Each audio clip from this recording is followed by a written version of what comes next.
Welcome back Ranju ಹಳ್ಳಿ ಮನೆ YouTube ಚಾನಲ್ಗೆ ಎಲ್ಲರಿಗೂ ಕೂಡ ವೆಲ್ಕಮ್ ಅಂತ ಹೇಳ್ತಾ ಹಾಗೆಯೇ ಇವತ್ತಿನ ಬ್ಲಾಗ್ನ ಸ್ಟಾರ್ಟ್ ಮಾಡ್ತಾ ಇದ್ದೀನಿ. ಹಾಗೆ ನಿಮಗೆಲ್ಲ ಈ ಬ್ಲಾಗ್ ಇಷ್ಟ ಆಗುತ್ತೆ ಅಂತ ಭಾವಿಸ್ತೀನಿ. ಇಷ್ಟ ಆದರೆ ಲೈಕ್ ಮಾಡಿ, ಶೇರ್ ಮಾಡಿ, ಕಮೆಂಟ್ ಮಾಡಿ, ಹಾಗೆ ಪಕ್ಕದಲ್ಲಿರೋ ಬೆಲ್ ಐಕನ್ನು ಕೂಡ ಕ್ಲಿಕ್ ಮಾಡಿ. ಹಾಗೆ ಇವತ್ತಿನ ರೆಸಿಪಿ ಬಂದು ನಿಂಬೆಹಣ್ಣಿನ ಚಿತ್ರಾನ್ನ ಮಾಡ್ಕೊತಾ ಇದ್ದೀನಿ. ಹಾಗೆ ಸ್ವಲ್ಪ ಇವತ್ತು ಶುಂಠಿಗೆ ಮಣ್ಣು ಹಾಕೋಕ್ಕೆ ಲೇಬರ್ ಬಂದಿದ್ದರು. ಅವ್ರಿಗೆಲ್ಲ ಮಾಡೋದ್ರಿಂದ ಜಾಸ್ತಿ ಕ್ವಾಂಟಿಟಿಲೇನೆ ನಾನಿಲ್ಲಿ ಲೆಮನ್ ಚಿತ್ರಾನ್ನ ಮಾಡ್ಕೊತಾ ಇದ್ದೀನಿ. ಹಾಗೆ ಇವತ್ತು ನಿಮ್ಮ ಜೊತೆ ಒಂದು ವಿಷಯನ ಶೇರ್ ಮಾಡ್ಕೊತಾ ಇದ್ದೀನಿ. ಹಾಗೆ ಅಮ್ಮನ ಮನೆ ಸತ್ಯನಾರಾಯಣ ಪೂಜೆ ಮಾಡಿಸಿದ್ರಲ್ವ, ಅವತ್ತಿನ ದಿನದ್ದು ಸ್ವಲ್ಪ ಕ್ಲಿಪ್ಪಿಂಗು ಕೂಡ ನಾನು ಇದರಲ್ಲೇ ಆ್ಯಡ್ ಮಾಡ್ತಾಯಿದ್ದೀನಿ. ಹಾಗೆಯೇ ನನಗೆ ಅವತ್ತು ವೀಡಿಯೋ ಮಾಡ್ಕೊಳ್ಳೋಕ್ಕೆ ಆಗಿರಲಿಲ್ಲ. ಸೊ ಅಲ್ಲಿ ಇಲ್ಲಿ ಸಿಕ್ತಂಥ ಚಿಕ್ಕ ಪುಟ್ಟ ಕ್ಲಿಪ್ಪಿಂಗ್ನ ನಿಮ್ಮ ಜೊತೆ ಶೇರ್ ಮಾಡ್ಕೊತಾ ಇದ್ದೀನಿ. ಅವತ್ತಿನ ದಿನ ನನಗೆ ಐಡಿಯಾನೇ ಬರಲಿಲ್ಲ ಅದನ್ನು ವೀಡಿಯೋ ಮಾಡ್ಕೊಬೇಕು ಅಂತ. ಅಂದರೆ ಎಲ್ಲ ಕೆಲಸ ನನ್ನ ಮೇಲೆ ಜವಾಬ್ದಾರಿ ಬಿದ್ದಿದ್ದರಿಂದ ನನಗೆ ಅದನ್ನೆಲ್ಲ ವೀಡಿಯೋ ಮಾಡ್ಕೊಳ್ಳೋಕ್ಕೆ ಆಗಿರಲಿಲ್ಲ. ಹಾಗೆ ಯಾರ ಕೈಲಾದರೂ ಮಾಡೋಕ್ಕಾದರೂ ಕೊಡ್ಬೋದಿತ್ತು. ನನಗದು ಕೂಡ ನನ್ನ ತಲೆಗೊಳಿನೇ ಇಲ್ಲ. ಅವತ್ತು ತುಂಬ ಚೆನ್ನಾಗಿತ್ತು ಅವತ್ತಿನ ಫಂಕ್ಷನ್ ಅಂತಲೇ ಹೇಳ್ಬೋದು, ಸತ್ಯನಾರಾಯಣ ಸ್ವಾಮಿ ಪೂಜೆ.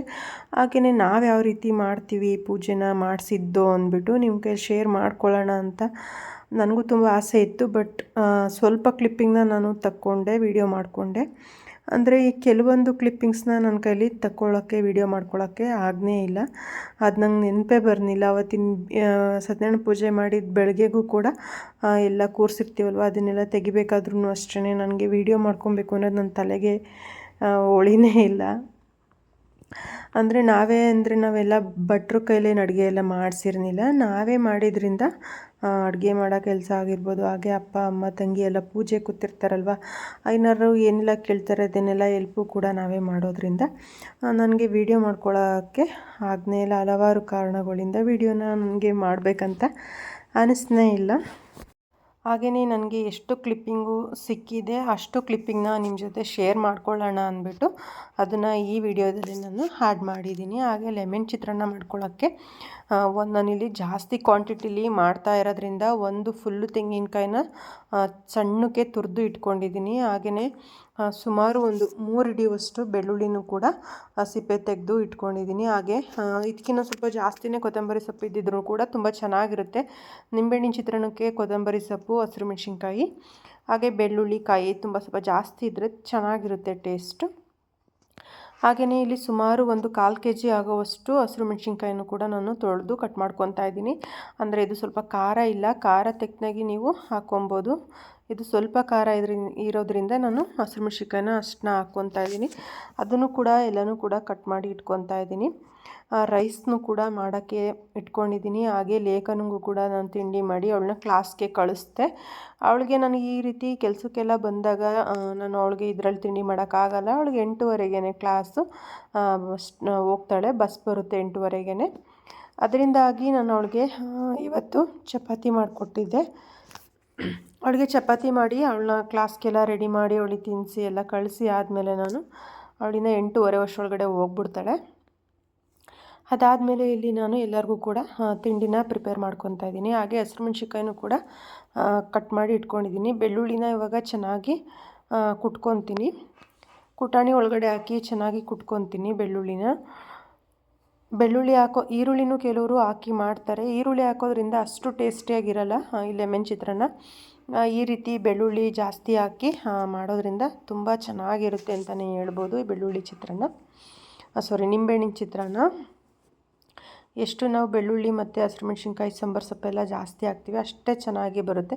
ಅಂದರೆ ನಾನಿಲ್ಲಿ ಒಂದು ಸ್ವಲ್ಪ ಜಾಸ್ತಿ ಕ್ವಾಂಟಿಟಿಲಿ ಮಾಡ್ತಾ ಇರೋದ್ರಿಂದ ಸ್ವಲ್ಪ ಜಾಸ್ತಿನೇ ಹಾಕಿದ್ದೀನಿ. ಹಾಗೆ ನಾವು ಮನೆಗೆ ತಿಂಡಿ ಮಾಡಬೇಕಾದ್ರೇ ಬೆಳಗ್ಗೆ ಎದ್ದರೆ ಏನಪ್ಪ ತಿಂಡಿ ಮಾಡೋದು ಅಂತ ಅನ್ನಿಸ್ತಾ ಇರುತ್ತೆ. ಅದರಲ್ಲೂ ಕೂಡ ಈ ರೀತಿ ಲೇಬರ್ ಎಲ್ಲ ಕೆಲಸಕ್ಕೆ ಬಂದಾಗ ಏನು ತಿಂಡಿ ಮಾಡೋದು ಅಂತ ತಲೆಗೆ ಹೊಳೆಯೋಲ್ಲ. ಅಂದರೆ ನಿನ್ನೆ ಟೊಮೆಟೊ ಗೊಜ್ಜು ಅನ್ನ ಮಾಡ್ಕೊಟ್ಟು ಕಳಿಸಿದ್ದೆ. ಇವತ್ತು ಏನಪ್ಪ ತಿಂಡಿ ಮಾಡೋದು ಅನ್ನೋ ಥರ ಅನಿಸುತ್ತೆ.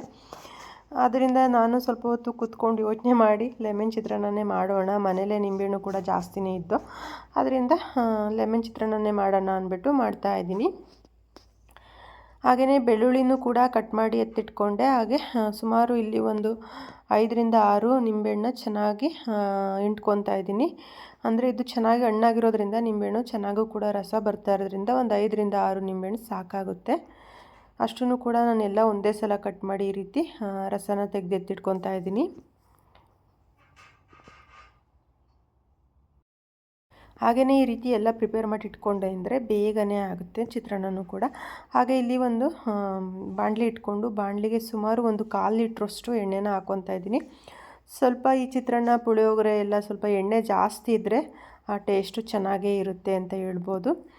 ಇಲ್ಲಿ ಎಣ್ಣೆ ಚೆನ್ನಾಗಿ ಬಿಸಿ ಆದಮೇಲೆ ಸುಮಾರು ಒಂದು 3 ಹಿಡಿಯುವಷ್ಟು ಕಡಲೆಬೀಜನ ಹಾಕ್ಕೊತಾ ಇದ್ದೀನಿ ನಾನು. ಇದಕ್ಕೆ ಜಾಸ್ತಿ ಕಡಲೆಬೀಜ, ಕಡಲೆಬೇಳೆ, ಉದ್ದಿನಬೇಳೆ ಎಲ್ಲ ಜಾಸ್ತಿ ಇದ್ದರೆ ಟೇಸ್ಟು ಕೂಡ ಚೆನ್ನಾಗಿರುತ್ತೆ. ಹಾಗೆ ರೈಸ್ ಜೊತೆ ಮಿಕ್ಸ್ ಮಾಡಿ ತಿನ್ಬೇಕಾದ್ರೆ ಕೆಲವರು ಇಷ್ಟಪಡ್ತಾರೆ, ಕೆಲವರು ಇಷ್ಟಪಡಲ್ಲ. ನನಗೆ ಇಷ್ಟ, ಅದರಿಂದ ನಾನು ಜಾಸ್ತಿ ಕಡಲೆಬೀಜನ ಹಾಕಿದ್ದೀನಿ. ಕಡಲೆಬೀಜ ಚೆನ್ನಾಗಿ ಫ್ರೈ ಆದಮೇಲೆ ಎತ್ತಿಟ್ಕೊತಾ ಇದ್ದೀನಿ. ಕಡಲೆಬೀಜನ ಲಾಸ್ಟ್ಗೆ ಹಾಕೋದ್ರಿಂದ ಕ್ರಿಸ್ಪಿಯಾಗಿರುತ್ತೆ. ಫಸ್ಟೇ ನಾವು ಇದೇ ರೀತಿ ಹಾಗೆ ಡೈರೆಕ್ಟಾಗಿ ಇದಕ್ಕೆ ಮಸಾಲೆ ಎಲ್ಲ ಹಾಕ್ಕೊಂಡು ಅಂದರೆ ಅಷ್ಟು ಸ್ವಲ್ಪ ಮೆತ್ತಗಾದಂಗೆ ಆಗುತ್ತೆ ಕಡಲೆಬೀಜ. ಅದರಿಂದ ನಾನು ಎಲ್ಲ ಕಡಲೆಬೀಜನೂ ಕೂಡ ಹುರ್ಕೊಂಡು ಎತ್ತಿಟ್ಕೊತಾ ಇದ್ದೀನಿ. ಹಾಗೆಯೇ ಕಡಲೆಬೀಜ ಎತ್ತಿಟ್ಕೊಂಡಾದಮೇಲೆ ಇದಕ್ಕೆ ಕಡಲೆಬೇಳೆನ ಹಾಕ್ಕೊತಾ ಇದ್ದೀನಿ. ಸುಮಾರು ಒಂದು 5 ಟೇಬಲ್ ಸ್ಪೂನಷ್ಟು ಕಡಲೆಬೇಳೆನ ಹಾಕ್ಕೊಂಡು ಫ್ರೈ ಮಾಡ್ಕೊತೀನಿ. ಹಾಗೆ ಇದ್ರ ಜೊತೆಗೇ ಒಂದು 4 ಟೇಬಲ್ ಸ್ಪೂನಷ್ಟು ಉದ್ದಿನಬೇಳೆನೂ ಕೂಡ ಹಾಕ್ಕೊತಾ ಇದ್ದೀನಿ. ಉದ್ದಿನಬೇಳೆ, ಕಡಲೆಬೇಳೆ ಎರಡನ್ನೂ ಕೂಡ ಚೆನ್ನಾಗಿ ಫ್ರೈ ಮಾಡ್ಕೊತೀನಿ. ಹಾಗೆಯೇ ರೈಸ್ನು ಕೂಡ ನಾನು ಮಾಡಿಕೊಂಡು ಎತ್ತಿಟ್ಕೊಂಡಿದ್ದೀನಿ ತಣ್ಣಗಾಗಕ್ಕಿಟ್ರೆ. ಹಾಗೆಯೇ ರೈಸು ಸ್ವಲ್ಪ ಚೆನ್ನಾಗಿ ತಣ್ಣಗಾದರೆ ಅನ್ನನೂ ಕೂಡ ಉದ್ದುದ್ರಾಗಿ ಆಗುತ್ತೆ ಅಂದ್ಬಿಟ್ಟು ರೆಡಿ ಮಾಡಿ ಎತ್ತಿಟ್ಕೊಂಡಿದ್ದೀನಿ. ಹಾಗೆಯೇ ಸಾಸಿವೆ ಮತ್ತು ಜೀರಿಗೆನ ಎರಡನ್ನೂ ಕೂಡ ಹಾಕ್ಕೊಂಡೆ. ಸಾಸಿವೆ ಜೀರಿಗೆ ಹಾಕ್ಕೊಂಡು ಅದನ್ನು ಕೂಡ ಚೆನ್ನಾಗಿ ಚಿಟಪಟ ಅನ್ನೋ ತನಕ ಫ್ರೈ ಮಾಡ್ಕೊತೀನಿ. ಹಾಗೆ ಗೆಜ್ಜಿಟ್ಕೊಂಡಂಥ ಬೆಳ್ಳುಳ್ಳಿನೂ ಕೂಡ ಹಾಕ್ಕೊತಾ ಇದ್ದೀನಿ. ಅದನ್ನು ಕೂಡ ಚೆನ್ನಾಗಿ ಎಣ್ಣೆಯಲ್ಲಿ ಫ್ರೈ ಮಾಡ್ಕೊತಾ ಇದ್ದೀನಿ. ಆ ಬೆಳ್ಳುಳ್ಳಿ ಫ್ಲೇವರ್ ಎಣ್ಣೆಲಿ ಬಿಡೋ ತನಕ ಫ್ರೈ ಮಾಡ್ಕೊಬೇಕಾಗುತ್ತೆ. ಹಾಗೆಯೇ ಒಂದು 5-6 ಕಡ್ಡಿಯಷ್ಟು ಕರಿಬೇವನ್ನು ಕೂಡ ಹಾಕ್ಕೊತಾ ಇದ್ದೀನಿ. ಹಸಿ ಕರಿಬೇವು ಹಾಕೋದ್ರಿಂದ ತುಂಬಾ ಚೆನ್ನಾಗಿರುತ್ತೆ ಅಂತಲೇ ಹೇಳ್ಬೋದು. ಕರಿಬೇವನ್ನು ಕೂಡ ಹಾಕಿ ಮಿಕ್ಸ್ ಮಾಡ್ಕೊತಾ ಇದ್ದೀನಿ. ಹಾಗೆಯೇ ಈಗ ಹಸಿರು ಮೆಣಸಿನ್ಕಾಯಿನೂ ಕೂಡ ಹಾಕ್ಕೊತಾ ಇದ್ದೀನಿ. ಹಸಿರು ಮೆಣಸಿನ್ಕಾಯಿ ಕೂಡ ಹಾಕಿ ಎಣ್ಣೆಯಲ್ಲಿ ಚೆನ್ನಾಗಿ ಫ್ರೈ ಮಾಡ್ಕೊಬೇಕು. ಅಂದರೆ ಇದೇನಪ್ಪ ಜಾಸ್ತಿ ಹಾಕಿದ್ದಾರೆ ಅಂತ ಅಂದ್ಕೊಬೇಡಿ ಫ್ರೆಂಡ್ಸ್. ಅಂದರೆ ಇದು ನಾನು ತುಂಬ ಜನಕ್ಕೆ ಒಂದು 12-13 ಜನಕ್ಕೆ ಆಗೋವಷ್ಟು ಇಲ್ಲಿ ನಾನು ಹುಳಿನ ಪ್ರಿಪೇರ್ ಮಾಡ್ಕೊತಾ ಇರೋದು. ಅದರಿಂದ ಅಷ್ಟು ಬೇಕಾಗುತ್ತೆ.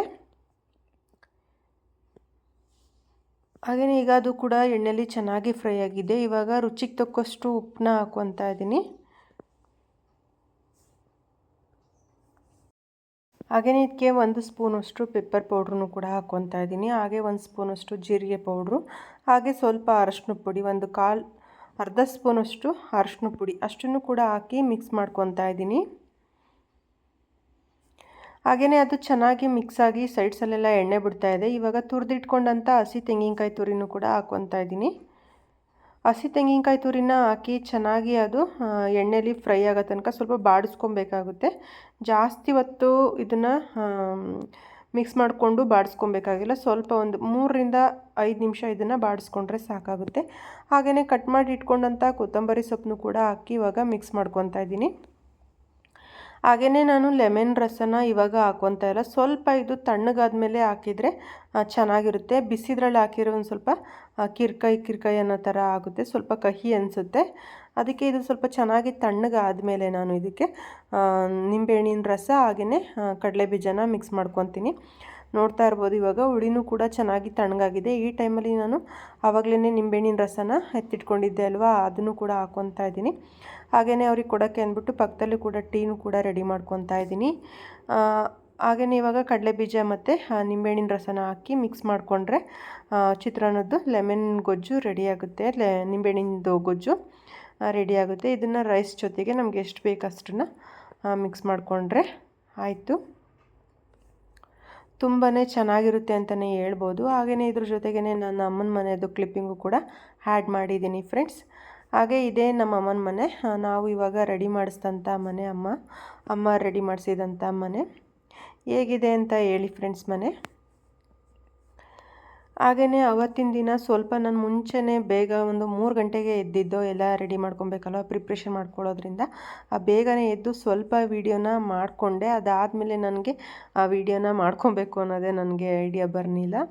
ಅದರಿಂದ ನಾನು ಎಷ್ಟು ಕ್ಲಿಪ್ಪಿಂಗ್ನ ಎತ್ತಿಟ್ಕೊಂಡಿದ್ದೆ ಅಷ್ಟು ಕ್ಲಿಪ್ಪಿಂಗ್ನ ನಿಮ್ಮ ಜೊತೆ ಶೇರ್ ಮಾಡ್ಕೊತಾ ಇದ್ದೀನಿ. ಹಾಗೆಯೇ ನೋಡ್ತಾ ಇರ್ಬೋದು ಎಲ್ಲ ರೇಷನ್ನು ಕೂಡ ತೊಗೊಂಬಂದಿದ್ದು, ತರಕಾರಿ ಎಲ್ಲ ಬೆಳಗ್ಗೆನೇ ಎದ್ದೋಗಿ ಮಾರ್ಕೆಟಿಗೆ ಹೋಗಿ ತೊಗೊಂಬಂದಿದ್ರು. ಅದನ್ನೆಲ್ಲ ನೀಟಾಗಿ ಕಟ್ ಮಾಡಿ ಎತ್ತಿಟ್ಕೊತಾ ಇದ್ದೀನಿ. ಅಂದರೆ ನಾನು ಇವಾಗ ಸುಮಾರು ಒಂದು 3:30ಗೇನೋ ಎದ್ದಿದ್ದು. ಹಾಗೆಯೇ ಬಾಗಿಲಿಗೆ ರಂಗೋಲಿ ಹಾಕೋಕ್ಕೆ ಅಂದ್ಬಿಟ್ಟು ಇದೆಲ್ಲ ತರಕಾರಿ ಎಲ್ಲ ಕಟ್ ಮಾಡಿ ಎತ್ತಿಟ್ಕೊಂಡು ಅಂದರೆ ಬೆಳಗ್ಗೆ ಐನಾರು ಬರೋ ಅಷ್ಟರೊಳಗಡೆ ಕೆಲಸ ಸ್ವಲ್ಪ ಫ್ರೀ ಆಗುತ್ತೆ ಅಂದ್ಬಿಟ್ಟು ಎಲ್ಲ ಕಟ್ ಮಾಡಿ ಸೋಸಿ ಎತ್ತಿಟ್ಕೊತಾ ಇದ್ದೀನಿ. ಹಾಗೆಯೇ ಇದೆಲ್ಲ ಕಟ್ ಮಾಡಿ ಎತ್ತಿಟ್ಕೊಳ್ಳೋ ಅಷ್ಟರೊಳಗಡೆ ಬೆಳಗಾಗಿತ್ತು. ಹಾಗೆ ನೋಡ್ಬೋದು ಬಾಗಿಲಿಗೆ ರಂಗೋಲಿನೂ ಕೂಡ ಹಾಕಿದ್ದೀವಿ. ಸ್ವಲ್ಪ ಕಲರು ಕೂಡ ಹಾಕಿ ಎಲ್ಲ ರಂಗೋಲಿ ಹಾಕ್ಕೊಂಡಿದ್ದೀವಿ ಬಾಗಿಲಿಗೆ. ತುಂಬ ಚೆನ್ನಾಗಿ ಕಾಣಿಸ್ತಾ ಇತ್ತು. ಹಾಗೆಯೇ ಒಳಗಡೆ ಎಲ್ಲ ಕಾಟೆಲ್ಲ ಆಚೆಗೆ ಹಾಕಿ ಮತ್ತು ಪೂಜೆ ಮಾಡೋಕ್ಕೆ ಜಾಗ ಬೇಕಲ್ವಾ, ಅದರಿಂದ ಕಾಟೆಲ್ಲ ಆಚೆಗೆ ಹಾಕಿ ಸೋಫಾ ಎಲ್ಲ ಸೈಡ್ಗೆಲ್ಲ ಹಾಕಿ ಎಲ್ಲ ರೆಡಿ ಮಾಡ್ಕೊಂಡಿದ್ದೀವಿ. ಹಾಗೆಯೇ ನೋಡ್ಬೋದು ಎಲ್ಲ ಪ್ರಿಪೇರ್ ಆಗಿದೆ. ಇನ್ನು ಐನಾರು ಬಂದಮೇಲೆ ನನಗೆ ವಿಡಿಯೋ ಮಾಡ್ಕೊಳ್ಳೋಕ್ಕೆ ಆಗಲೇ ಇಲ್ಲ. ಹಾಗೆಯೇ ನಾನು ನೈಟೇ ಪುಳಿಯೋಗರೆ ಗೊಜ್ಜನ್ನ ಮಾಡಿಟ್ಟಿದ್ದೆ ಬೇಗ. ಅಂದರೆ ಈಗ ಐನಾರು ಬಂದಿರ್ತಾರೆ, ನಾವು ಯಾವ ಭಟ್ರಿಗೂ ಕೂಡ ಹೇಳಿಲ್ಲದ ಕಾರಣ ಸ್ವಲ್ಪ ಜನಕ್ಕೆ ನಾವು ಅಡುಗೆ ಮಾಡ್ತಾ ಇರೋದ್ರಿಂದ ನಾವೇ ಮಾಡ್ಕೊಂಡಿದ್ದು, ನಾವು ಯಾವ ಭಟ್ರಿಗೂ ಕೂಡ ಹೇಳಿರಲಿಲ್ಲ. ಅದರಿಂದನೇ ನಾನು ನೈಟೇ ಎಲ್ಲ ಪ್ರಿಪೇರ್ ಮಾಡಿ ಎತ್ತಿಟ್ಕೊಂಡಿದ್ದು, ಆಮೇಲೆ ಬೇಗನೆ ಮಾಡ್ಕೊಬೋದು ಅಡುಗೆನ ಅಂದ್ಬಿಟ್ಟು.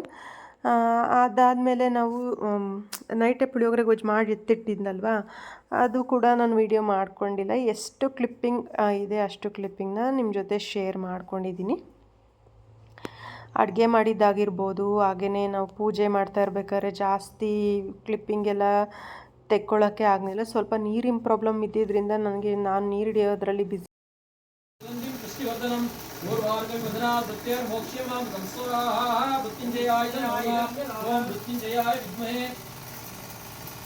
ओम त्रयंबकं यजामहे सुगंधिं पुष्टिवर्धनं पूर्वार्कं वंदना भृत्योर्मोक्ष्यमां स्वाहा मृत्युंजयाय इदं नमः यजमानस्य मृत्युंजय प्रसादफलसिद्धिरस्तो आयुर्वर्धताम् अस्य यजमान सुगंधिं पुष्टिवर्धनं पूर्वार्कं वंदना भृत्योर्मोक्ष्यमां स्वाहा मृत्युंजयाय नमः ओम मृत्युंजयाय विद्महे